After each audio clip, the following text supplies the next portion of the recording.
కాంప్రహెన్సివ్గా ఒక హ్యూమన్లీ ఏమేం పాసిబిలిటీ ఉంటే అన్నీ చేస్తాం. No question of compromise. ఎక్కడ రాజీ పడే పరిస్థితి లేదు. ఈ అవసరమైతే 3-4 రోజులు మేలుకుంటాం, రాత్రి మగుళ్ళు పనిచేస్తాం. ప్రతి ఒక్కరికి న్యాయం జరిగిన తర్వాత ఇక్కడి నుంచి బయలుదేరాం. ఇప్పుడే వెళ్తాను. ఇది మీతో అయినాక మళ్ళీ ఆఫీసర్లందరినీ, మా సెక్రటరియట్లో ఉండే సీనియర్ ఆఫీసర్స్ అందరినీ రమ్మన్నా.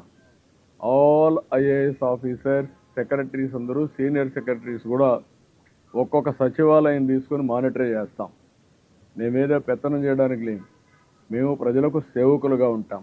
వాళ్ళకు న్యాయం జరిగే వరకు ఇక్కడే ఉంటాం. లాస్ట్ టైం కూడా నేను హరికేన్ తుఫాన్ వచ్చినప్పుడు రాజమండ్రిని, ఆర్డీఓ ఆఫీస్ని సెక్రటరీ చేసుకొని 10 రోజులు అక్కడే ఉన్నాను నేను. అదే మరిగా విశాఖపట్నంలో కలెక్టరేట్ని సెక్రటరీగా చేసుకొని అక్కడే ఉన్నాను.